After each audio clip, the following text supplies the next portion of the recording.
Nueva edición del Club de Lectura, contentísimas con esta nueva entrevista. Sole, ¿cómo estás? Hola, Ro, sí, muy contentas porque la tenemos a ella, ya la están viendo en pantalla, Gloria Casañas, novelista, abogada, docente. Hola, Gloria, muchas gracias por estar con nosotras hoy.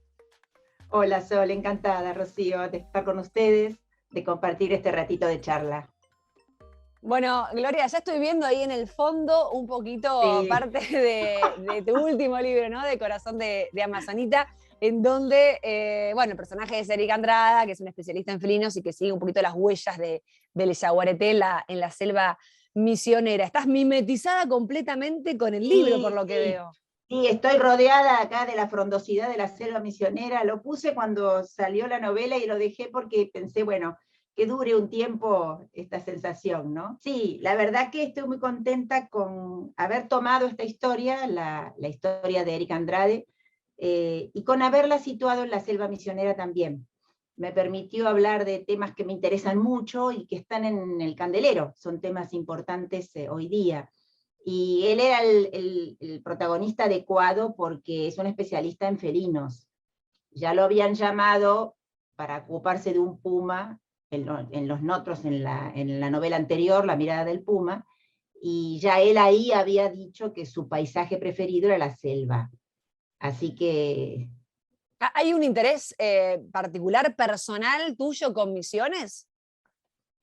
Yo conozco Misiones, viajé a las cataratas, pasé mucho por esa zona, tengo amigos misioneros, pero bueno, acá venía como anillo al dedo por el tema del yaguareté y por la característica del personaje.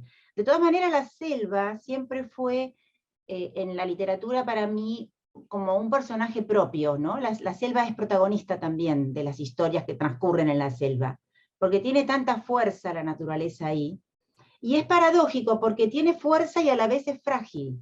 Es muy fácil de desequilibrar el sistema selvático, porque está muy entrelazado. Así como las vemos entrelazadas la flora, de esa misma manera toda la vida en la selva está tan entrelazada que basta que se altere una para que todo lo demás también se desmorone. Por eso es un sistema que hay que proteger con mucho ahínco, ¿no? Hay que cuidar mucho.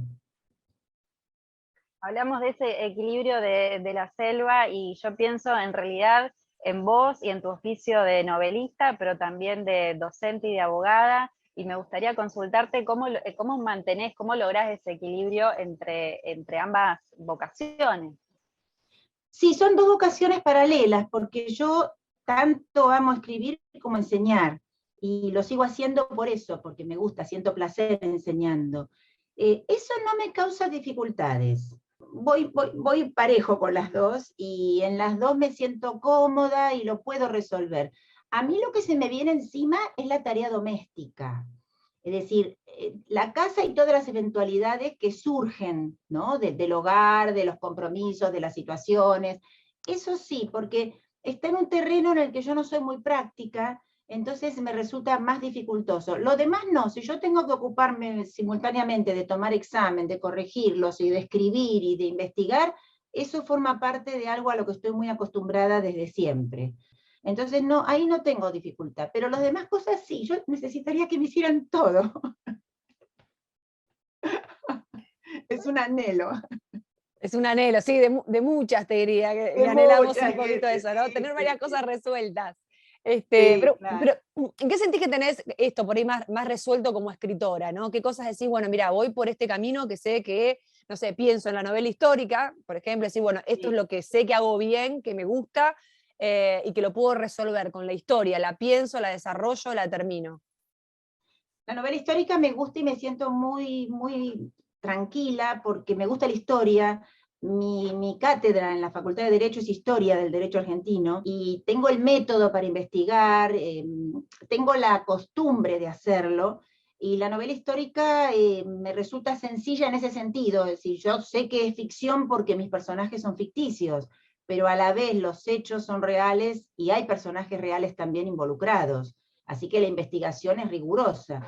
Pero como forma parte de lo que acostumbro a hacer, me siento cómoda. En la novela contemporánea, que me gusta, pero me gusta situarla en estos ambientes donde también a mí me gusta estar, que son más bien de la naturaleza salvaje, hay que tener mucho cuidado con el lenguaje, que es distinto al de la novela histórica, y con costumbres y giros y modales que ya se han perdido, y que uno no los puede introducir porque quedarían un poco anacrónicos. Del mismo modo que en la novela histórica tampoco puede introducir giros del lenguaje o pensamientos de esta época que en aquel momento no eran corrientes.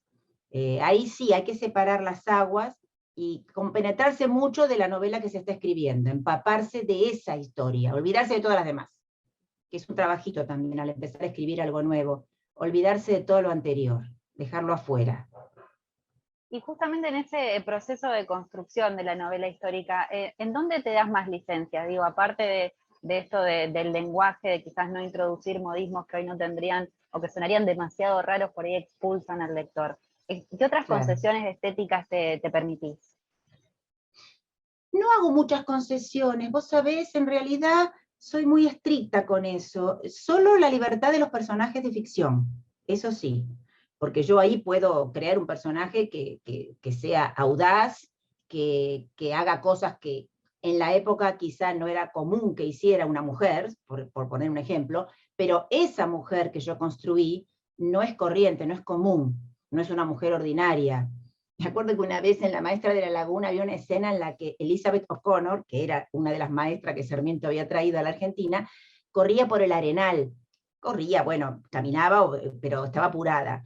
Y una lectora me preguntó, me dice, pero estaba embarazada hizo el cálculo, ¿no? Estaba embarazada de tantos meses, ¿cómo pudo hacer eso? Y yo digo, es porque no era una mujer común y corriente, por eso lo pudo hacer. Claro, pero sale de uno, ese personaje sale de uno y uno le atribuye esas cualidades, ¿no? Esas posibilidades. Después en todo lo demás no, ahí sí yo tengo que hacer hablar a Sarmiento, Sarmiento habla como era él, o como sabemos que él era a través de las biografías, de la autobiografía también, y de las biografías que se han escrito sobre él. Ahí sí soy estricta, y me gusta eso también, me gusta hacer una suerte de, no es mezcla, sino combinación entre lo ficticio, que es una libertad total, y lo histórico, que es riguroso. Eso me gusta mucho. Pienso, la ficción te ayuda a veces a rellenar las lagunas históricas que puede haber. Lo pienso porque me acuerdo hace un tiempo, charlábamos, no me acuerdo con qué entrevistada, por eso les voy a acordar y me ayuda, Florencia Canale, que nos decía un poco eso, ¿no? Que la ficción ayuda a esas lagunas históricas que muchas veces tenés que decir, bueno, mira, acá tengo un par de años que no sé qué fue lo que pasó porque no hay en los archivos, entonces metes la ficción. Creo que también Balmaceda hablaba un poquito de eso. Lo que pasa es que hay cosas que no se saben con exactitud o no se saben directamente porque han transcurrido puertas adentro. Yo los conozco a los dos, a Daniel y a Florcita, y yo sé que ellos escriben con meticulosidad sobre cosas íntimas. Y bueno, esas cosas íntimas no se saben, no se saben. E incluso en lo más íntimo que puede haber, que es una carta, la carta también puede decir lo que el que escribe quiere que se crea que pasó o que siente. Entonces también es un poco subjetivo. Sí, la novela te admite licencias de todo tipo. Siempre es una novela. Eso también me gusta que lo consideren, porque no es un ensayo, no es una crónica, es una novela. Y si bien yo tengo este prurito de respetar los datos históricos y también el pensamiento de la época, hay libertad, hay libertad. Yo podría hacer lo que quisiera. Si no soy más audaz en hacer cosas que nos pasaron, es porque no quiero. Pero en realidad yo puedo hacer lo que quiero. La novela es libertad absoluta. ¿Sí? No hay un corset para escribirla. ¿Por qué crees que gustan tanto este tipo de novelas? Digo, las novelas históricas, ficciones situadas en momentos que sí ocurrieron. Mira, yo creo que a toda la gente le gusta la historia, aunque no lo crean, aunque no se den cuenta, porque es lo más humano que hay. El protagonista absoluto de la historia es el ser humano. a todos les interesa. Lo que pasa es que no todos tienen ganas de estudiarla o de leerla en forma académica, o de leer documentos, de interpretar documentos. Eso es un trabajo muy arduo. Entonces, la novela es un puente para conocer la historia de una manera amena y de la mano de los personajes. Porque no hay nada más lindo que uno sentirse dentro de la historia, que la forma en que se desenvuelven los acontecimientos sea grata, sea como, no me doy cuenta y estoy aprendiendo esto. Entonces es normal que atraiga. Creo que en nuestro país, por ejemplo, yo tenía un prejuicio cuando estaba en el colegio secundario, como a nadie le gustaba la historia, aparentemente. Cuando yo empecé a publicar, no sabía bien cómo iba a ser recibida una novela histórica. La primera que publiqué histórica fue La maestra de la laguna. Y me sorprendió, pero agradablemente, que la gente quisiera más de esto. También yo sé de un episodio que ocurrió en tal lugar, ¿por qué no lo escribís? Quiere decir, están deseando saber historia, pero claro, no tienen por qué hacerlo de la manera académica, no tienen por qué ponerse a estudiar historia de un libro tradicional, de un libro académico, porque para eso están los catedráticos que se ocupan. Uno quiere saber historia y quiere disfrutarla. Me parece que la novela es eso, te permite disfrutar de la historia. ¿Es algo que identificás en algún momento especial de tu vida, de ese interés por la historia? A mí me nació un interés muy grande por la historia precolombina, por ejemplo, en el secundario con una profesora que tuve, que nos dio una visión mucho más profunda de la vida de los pueblos precolombinos, de la que hubiéramos tenido con cualquier otro profesor o simplemente con el libro de cabecera, ¿no? Y yo aprendí con ella a profundizar un tema y a tomar apuntes, porque además nos obligaba a anotar todo lo que ella iba diciendo sin detenerse, ¿no? Es decir, esto les va a servir en algún momento. Y la verdad que sí, porque tomar apuntes al vuelo es muy necesario. Así que yo le agradezco a ella, que se llamaba Pagura, porque me abrió un poco el panorama. En mi casa se leía mucho historia, a mi papá siempre le gustó y tenía muchos libros, y bueno, yo estudiaba historia como estudiamos siempre, que no, estudiamos lo que nos hacen estudiar, pero el interés se despierta cuando un profesor toca justo la fibra que a uno lo moviliza. Por eso es tan importante el profesor, ¿no? Para la elección de una vocación. ¿Y cuál fue la historia que más disfrutaste escribir? Digo, esa que te enganchó, que quizás te metiste más, o la sentiste más propia, o la investigaste más. Bueno, es difícil decir eso, porque la investigación depende a veces del conocimiento previo que yo tenga. Si hay novelas que transcurren en una época en la que yo ya profundicé por otras razones, o porque en mis clases tuve oportunidad de saber cosas, digamos, es más fácil llevar adelante esa novela. Otras no, por ejemplo, Iporá, que transcurre durante la Guerra del Paraguay, es una novela que a mí me exigió una lectura, pero frondosa, no de determinados autores, de una multiplicidad de autores, porque yo no pretendía tomar partido en esa novela. El tema de la guerra contra Paraguay sigue siendo un tema candente. Yo quería que la contaran los personajes, que la vivieran los personajes. Entonces tenía varias campanas delante mío para leer, y me di cuenta que no eran 2 campanas, eran hasta 3. Y si nos descuidamos puede haber otra. Justo cuando se salió publicada Iporá, a los pocos meses hubo un congreso sobre la guerra de la Triple Alianza en Brasil, donde aparecieron nuevas ponencias sobre este tema. Así que miren si será un tema candente. Bueno, esa novela a mí me exigió mucho estudio, pero mucho estudio en el sentido de mucha lectura, una profundización muy grande, y a la vez conservar, que ese fue también el desafío, conservar la ficción, que no pareciera un relato histórico, sino que siguiera siendo la novela que yo quería, ¿no? Gloria, Depende de la novela, depende del tema. imagino también dependerá de la novela y del tema. ¿La historia la tenés siempre de principio a fin en la cabeza antes de ponerte a escribir? No, tengo una idea general. Tengo una idea clara de lo que quiero hacer, de los conflictos que pueden aparecer, de los ejes, podríamos decir, de la novela, y de los personajes de primera intención, los principales, ¿no? Los secundarios o terciarios van apareciendo mientras yo escribo y mientras leo también. Tengo claro qué tipo de historia quiero contar, dónde la voy a situar y qué conflictos serían el eje o el corazón de la historia. Pero no la tengo escrita en la cabeza de pies a cabeza, ni tampoco tengo... hay algunos autores que escriben los finales primero. No, yo la novela la vivo mientras la escribo. La vivo así, la vivo paralelamente al que la lee también.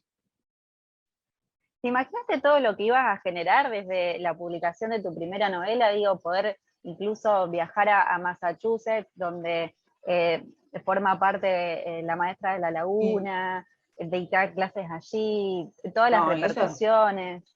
Eso fue completamente inesperado, insólito para mí, y lo agradezco mucho porque la maestra de la laguna es como si fuera el hada madrina de mis novelas, porque fue la que me abrió todas las puertas. Hasta el día de hoy siguen apareciendo cosas vinculadas con la maestra de la laguna. No, yo no me imaginaba nada de esto porque cuando yo escribo desde muy chica, y yo escribía y no mostraba nada, entonces en realidad yo no pretendía que me leyeran, y por supuesto no pensé nunca que si algún día alguien me leía, después iba a tener esta oportunidad de seguir publicando con regularidad, no. Y la primera publicación fue un poco azarosa también, fue un poco fruto de la casualidad. Así que nunca me imaginé yo que iba a tener una suerte de carrera de escritora. Simplemente escribía por gusto, para mí misma, y no mostraba nada de lo que escribía. Contanos un poquito de esa primera publicación que fue azarosa. Y aclarando un poco, cuando hacemos la referencia recién de Massachusetts, fue porque fuiste invitada por la universidad a dictar clases Eso un surgió, semestre.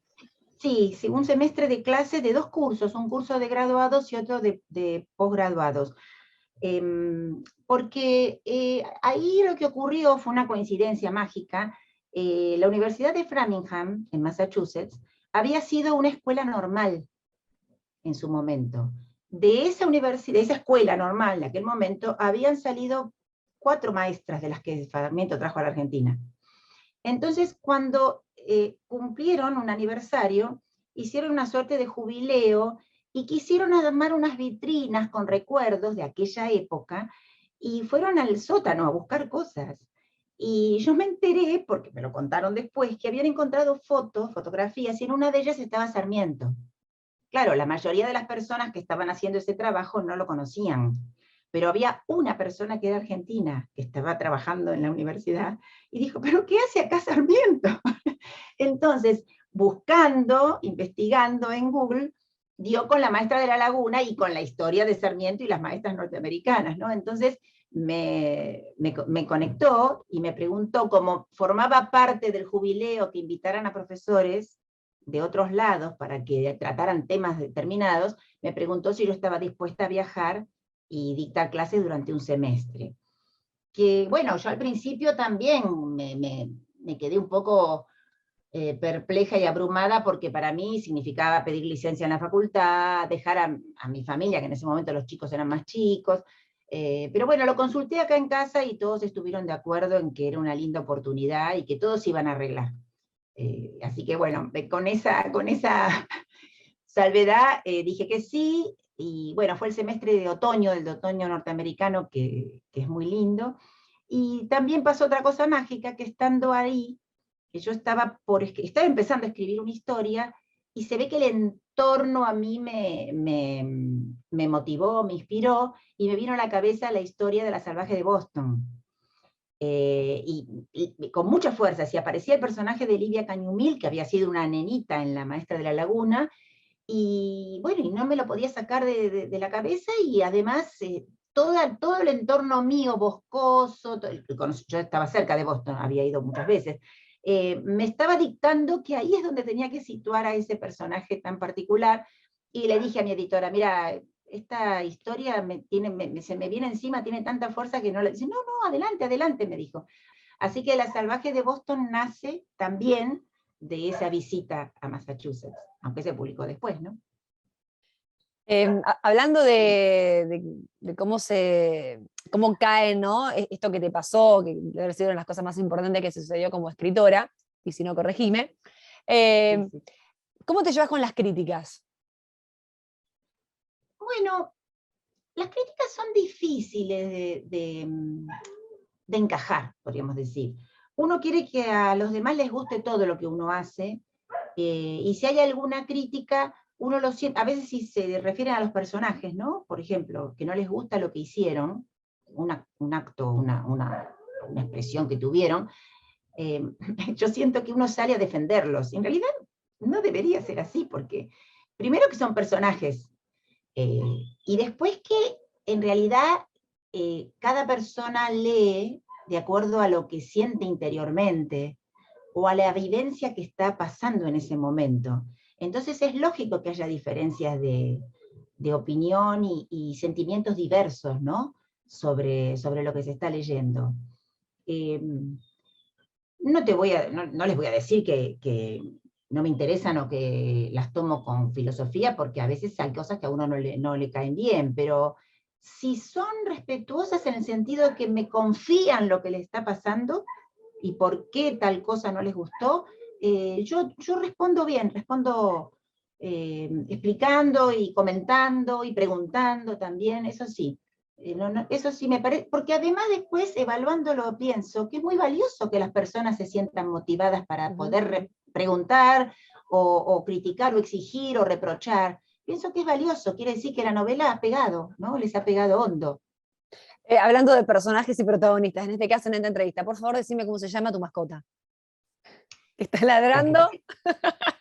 Acá hay dos, acá ¿Hay tengo dos? dos. Ah, bueno, pues la Sí, estamos sí, sí. escuchando. Sí, yo le cerré la puerta, pero parece que atraviesan los muros. Baltasar es él y Olimpia.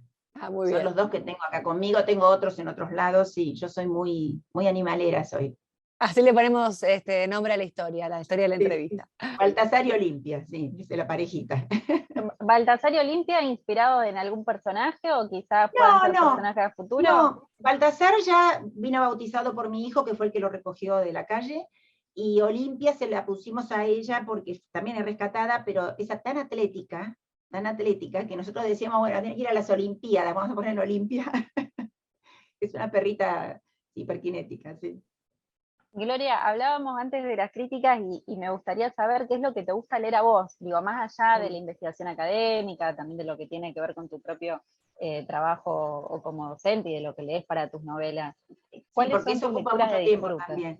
Sí, se lee poco ahora, en comparación con lo que uno leía antes de ser, antes de publicar en forma regular y bajo contrato. Se lee menos, porque todo lo que uno lee siempre tiene alguna intención, se lee para algo, ¿no? Bueno, a mí siempre me gustó la novela. A mí la novela siempre fue mi máximo anhelo para escribir también. Yo quería escribir novelas. Pero hay un género que me gusta mucho, y en una época hacía acopio de esas antologías, los cuentos.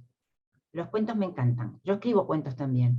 El cuento corto, me gusta mucho el cuento.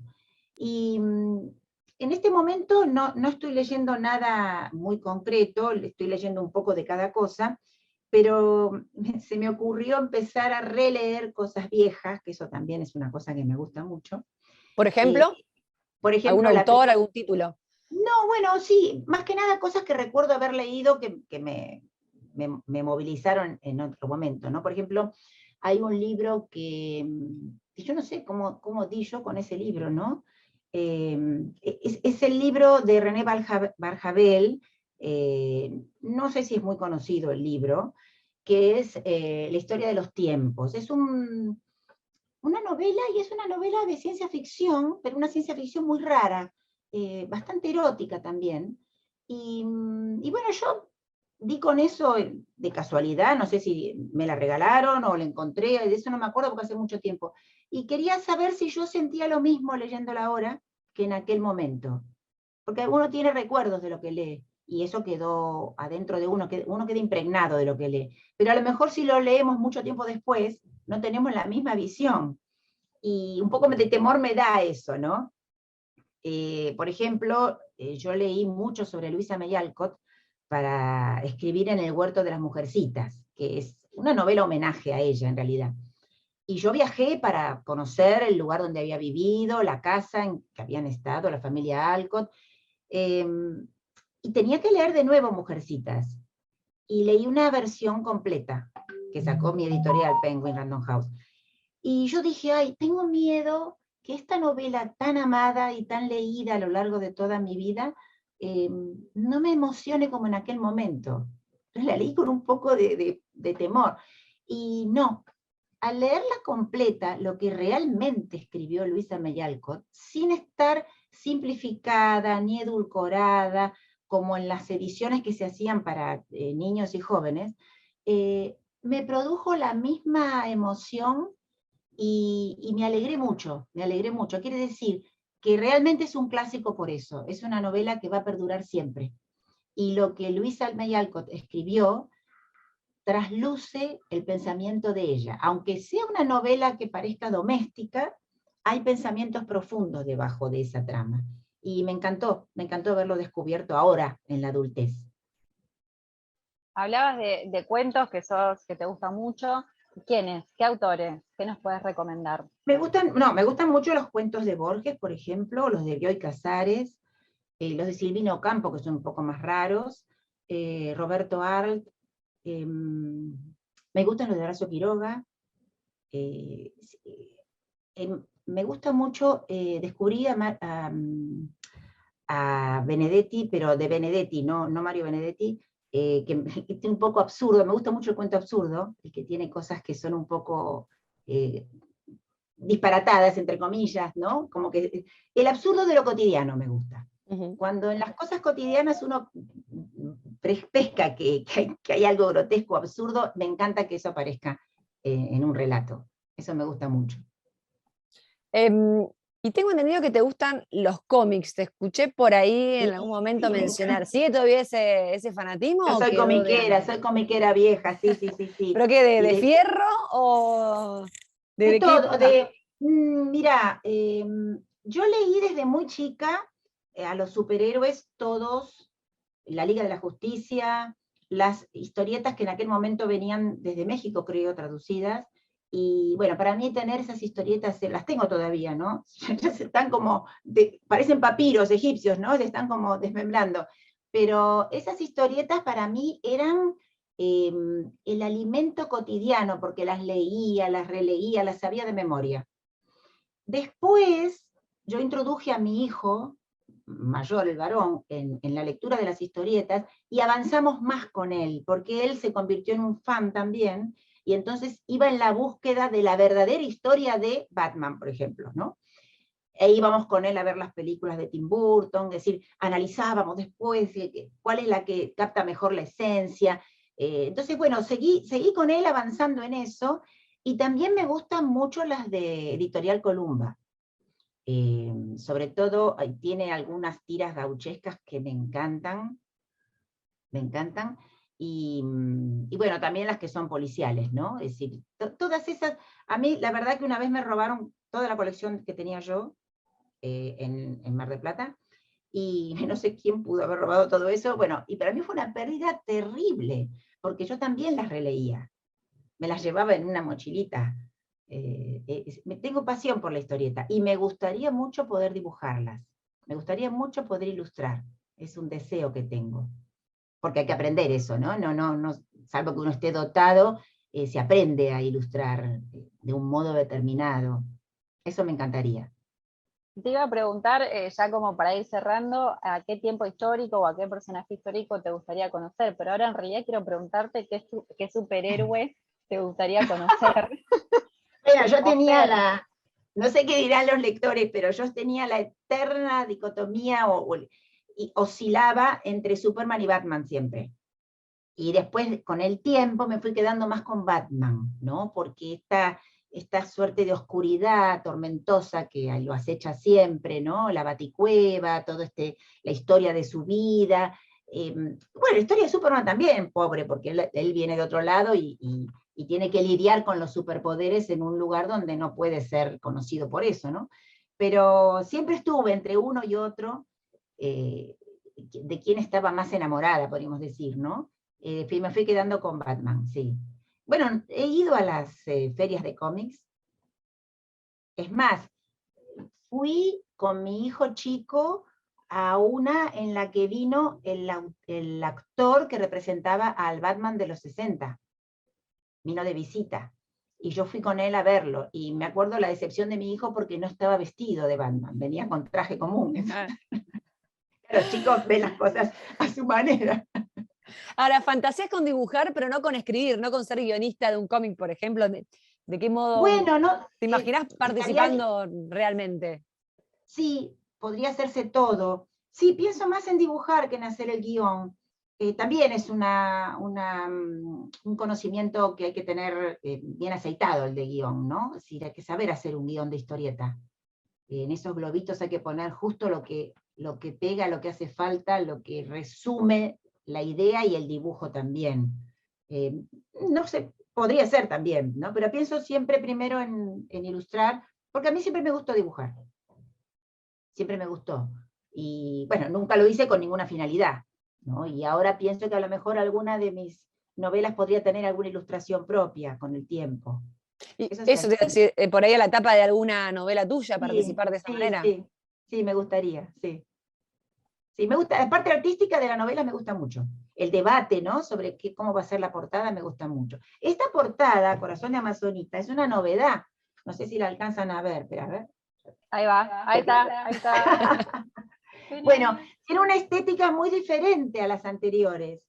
En la editorial pensaron que era bueno darle nueva vida a la serie contemporánea, y como este es el tercer libro de esa serie, sacar los otros anteriores también con esta estética, adecuado a la trama de cada uno, ¿no? Y yo no sabía si esto iba a gustar, porque soy un poco anticuada con las portadas, ¿no? Yo un poco estoy acostumbrada a esas portadas más románticas, soñadoras, pero cayó muy bien, gustó mucho. Así que estuvo buena la elección de la editorial. Tuvieron una buena idea. Bueno, ¿y quién dice no se venga la novela, alguna novela gráfica, histórica, próxima de algún personaje que estés ahí pensando? Podría Gloria, ser. muchísimas gracias por tu tiempo, por esta conversación tan linda, y muchísimas gracias por haber sido parte del club. Un placer para mí, chicas. Un abrazo para ustedes y para la gente del club también. Besito. Muchísimas gracias. Hasta la próxima.